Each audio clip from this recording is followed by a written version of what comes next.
इस कहानी की शुरुआत मॉस्को शहर से होती है, जहां हम एक आदमी इवान वैनको और उसके पिता एंटन वैनको को देखते हैं, जो एक साथ रहते हैं।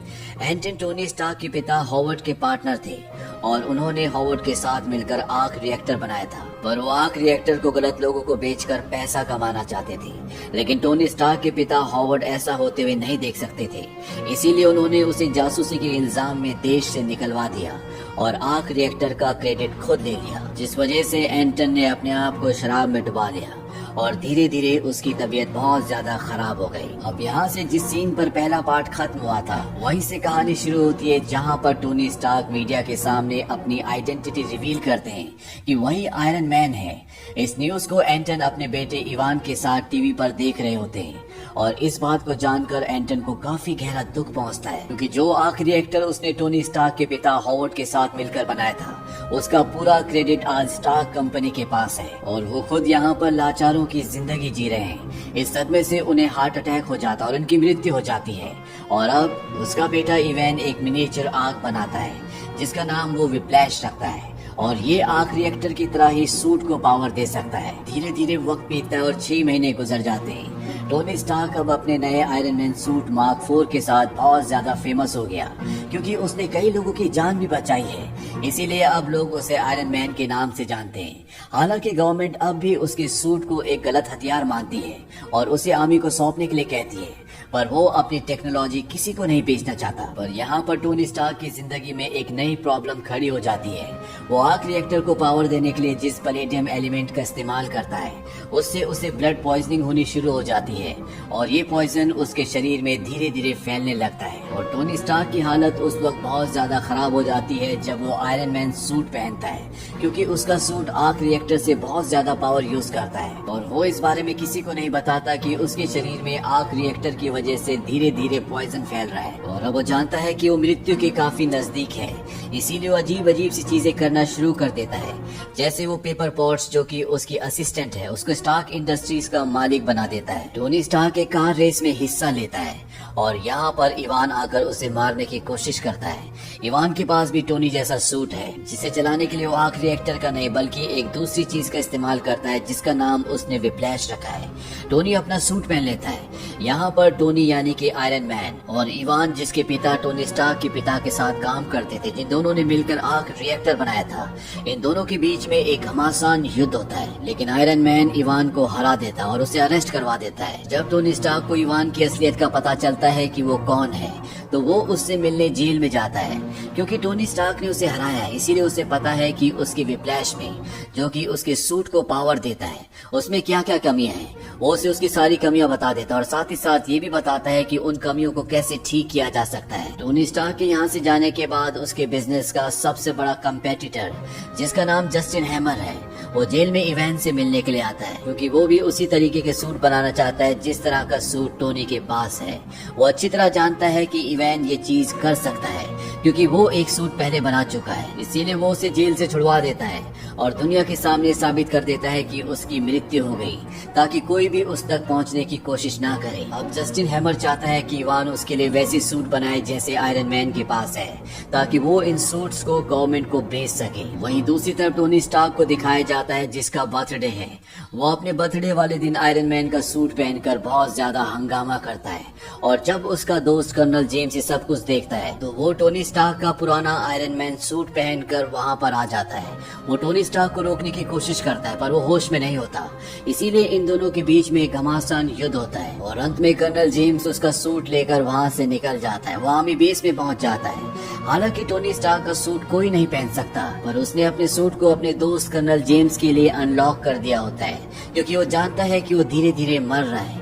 इसीलिए वो चाहता है कि उसकी मौत के बाद कर्नल जेम्स इस सूट का इस्तेमाल मानवता की भलाई के लिए करे। अब क्योंकि टोनी स्टार्क का सूट गवर्नमेंट के पास है, इसीलिए वो इस सूट को अपग्रेड कर देते हैं और इस सूट का नया नाम रखा जाता है और ये नाम होता है वॉर मशीन आर्मर।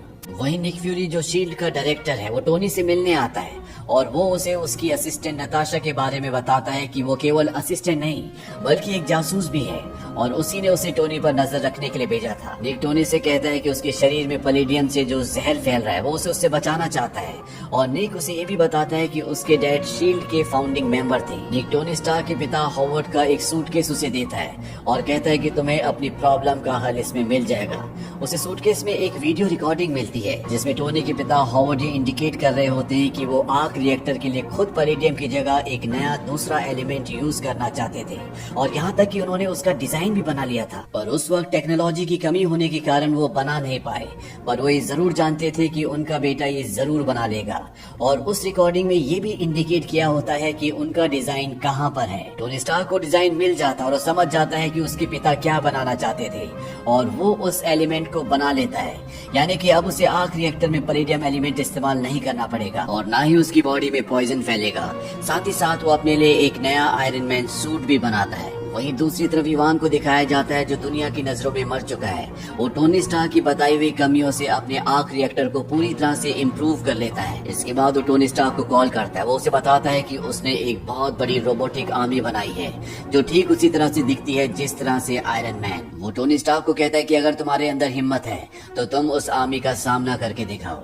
दरअसल वो अपने पिता की मौत का बदला आयरन मैन यानी कि टोनी स्टार्क से लेना चाहता है। टोनी स्टार्क यहाँ पर समझ जाता है कि इवान जस्टिन हैमर जो कि हथियारों का एक बहुत बड़ा डीलर है उसके साथ काम कर रहा है। वहीं दूसरी तरफ हथियारों के डीलर जस्टिन हैमर को दिखाया जाता है जो सबके सामने आर्मी, नेवी, एयरफोर्स की अलग अलग रोबोटिक सेना को पेश करता है जो कि इवान ने बनाई है। वो सबको बताता है कि आने वाले वक्त में डिफेंस का पूरा चेहरा बदल जाएगा।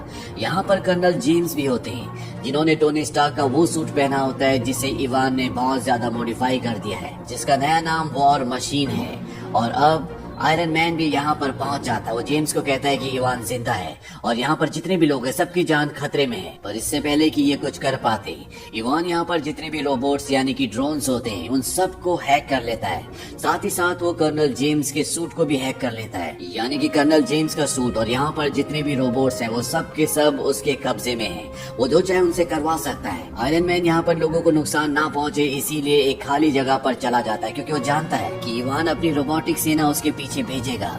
और अब आयरन मैन उसकी रोबोटिक सेना से लड़ना शुरू कर देता है। वहीं दूसरी तरफ हमें आयरन मैन की असिस्टेंट नताशा को दिखाया जाता है जो कि ब्लैक विडो है। वो उस जगह पहुंच जाती है जहां से इन सब को इवान ने अपने कंट्रोल में लिया था। वहां पर इवान नहीं होता, पर वो किसी तरह से उस सूट को जिसके अंदर कर्नल जेम्स है, जिसका नाम वॉर मशीन है, उसे फ्री कर देती है और अब कर्नल जेम्स का सूट उनके कंट्रोल में है। इसके बाद टोनी स्टार्क और जेम्स ये दोनों के दोनों मिलकर उन ड्रोन से रोबोट से लड़ना शुरू कर देते हैं।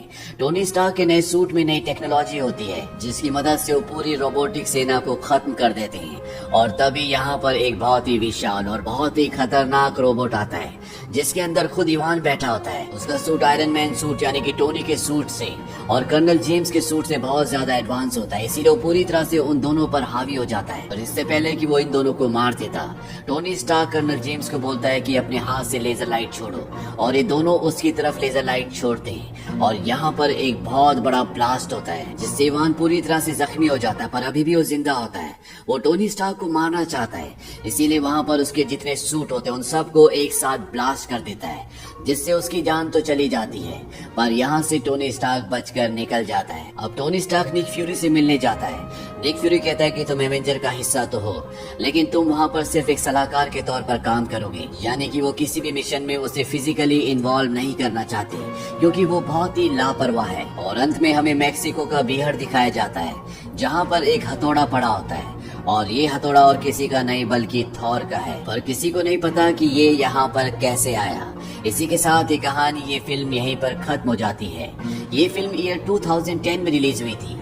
IMDb पर इसकी रेटिंग है 7। इस फिल्म का बजट था 170 to 200 मिलियन डॉलर्स और बॉक्स ऑफिस पर इसने कमाई की थी 624 मिलियन डॉलर्स की। उम्मीद करते हैं कि ये कहानी आपको पसंद आई होगी।